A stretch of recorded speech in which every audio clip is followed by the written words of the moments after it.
Good morning students, welcome back in our science online class. Today we are going to learn about the cell, which is very important part of living organism. In biology, cell is the smallest unit of life. Means life starts from cell. Okay. Now see here students, do you know building? Do you know houses? This building, houses are made up of bricks. Yes? So if you consider the one brick, so that is called one cell. Okay? So one brick means that is a one unit. Okay? So the building, houses are made up of so many bricks. Those are arranged by one. So which is the basic unit of building? That is called the one brick. That is called the brick. Yes or no? One unit of brick. That is called basic unit. So same way, the body of living organism. The body of living organism is made up of so many cells. Okay? The body of living organism is also made up of so many tiny cells. Some living organisms are made up of single cell. Some living organisms are made up of more than two cells. Whose body is made up of? For example, amoeba. Do you know amoeba? Yes. Now see here students, amoeba is a microscopic organism. Yes? That we cannot see with our naked eyes because its body made up of single cell. That's why it is a single cell, or it is also called unicellular microorganism. Okay? Now how to define unicellular microorganism? The organism whose body is made up of single cell is called unicellular organism. Example, amoeba. Now multicellular organism. Now multicellular organism is what? Those organisms whose body is made up of more than two cells are called multicellular organisms. Human being, plants, animals are the examples of multicellular organisms. Means on the basis of cell, organisms are divided into two groups, unicellular as well as multicellular. Is it clear to you? So our body is made up of millions of cells. Plant's body made up of millions and millions of cells. And that is why these multicellular organisms we can see with our naked eyes.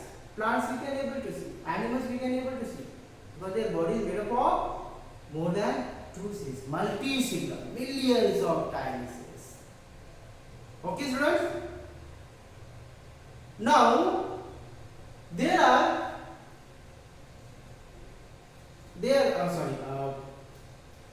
cells are building block of plants and animals, as I told you. Okay? For making building, we require the bricks. That brick is our smallest unit. So same way, the smallest unit of life is called cell. That is the cell. Okay, smallest unit of life. But it is also called the building blocks of plants and animals. Now there are two types of cells. Okay, in plant and animal. Now see, plant cell and animal cell. There are two types of cells. First one is plant cell and second one is animal cell. Now you can see both the pictures here. Now see here, first one is plant cell, sorry, animal cell, and second one is plant cell. Can you see here? Okay, this is the diagram of animal cell and this is the diagram of plant cell. Now see here, now in both the cell some organelles are common, but only one difference is there between plant cell and animal cell. Sorry, 2 points are there. First thing, in plant cell, cell wall is present. In plant cell, cell wall is present, and in animal cell, cell wall is absent. As we know, the animals can move here and there, they can protect themselves. Okay, but these plants unable to move, they are rigid. Okay, to survive in harsh conditions,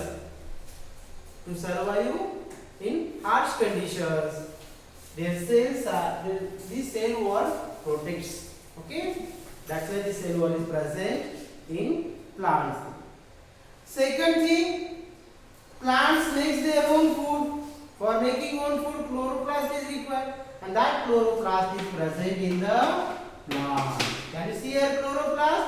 But this chloroplast is absent in animal cell because animals depends on others. This chloroplast is absent. That's why we cannot make our own food like plants. So this is the difference. First difference, cell wall is present in plant cell, absent in animal cell. Second, chloroplast is present in plant cell, absent in animal cell. The remaining organelles are same. Now organelles means what? Organelles means like nucleus, cytoplasm, Golgi apparatus, endoplasmic reticulum, ribosome, okay, lysosome, membrane, these mitochondria, these all are called the cell organelles which are present inside the cell and they perform the different functions. But for your class, just you keep in mind the structure of animal cell and plant cell. Just introduction is given for your class. Okay. So what is the nucleus, the center part of the cell? Can you see this is the center part? So one circular part is present, that is called the nucleus, which is called the, what is that nucleus? This is the central part of the cell which control all the activities of the cell called nucleus. Okay, this nucleus control all the activities of the cell. Then around the nucleus, okay, can you see the around the nucleus, can you see the green color part? So this green color part or colored part is called the cytoplasm. So cytoplasm is present around this is jelly-like structure, okay, that is called the cytoplasm. Then after cytoplasm, you can see the cell membrane. This is called the cell membrane. Membrane is what? That is the covering. The cell membrane encloses, covered, pad all the cell organelles. What is the function of cell organelles? Cell organelles cover, encloses all the, cell membrane encloses, cover all the cell organelles. Those are present inside the cell. Okay.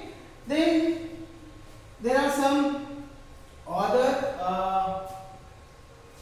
organelles like endoplasmic reticulum is there, lysosome is there, okay, rhizobium is there, Golgi apparatus is there, Same here also you can see the nucleus is there, cytoplasm, mitochondria, apermanent and chloroplast. So these are the organelles. So you can prepare the name of these all the organelles. Okay, students. So this is the just introduction of cell is given in your textbook. Okay. So I hope you understood the structure of plant cell and animal cell. So see, you can prepare the diagram, okay, of animal cell as well as plant cell. Okay, this is very important. Now today's homework, your first question, diagram of plant cell and animal cell. You can draw Venn diagram in your notebook. And second question, difference between the plant cell and animal cell. Okay, students. So I hope you understood today's part of this lesson. So today we will stop here.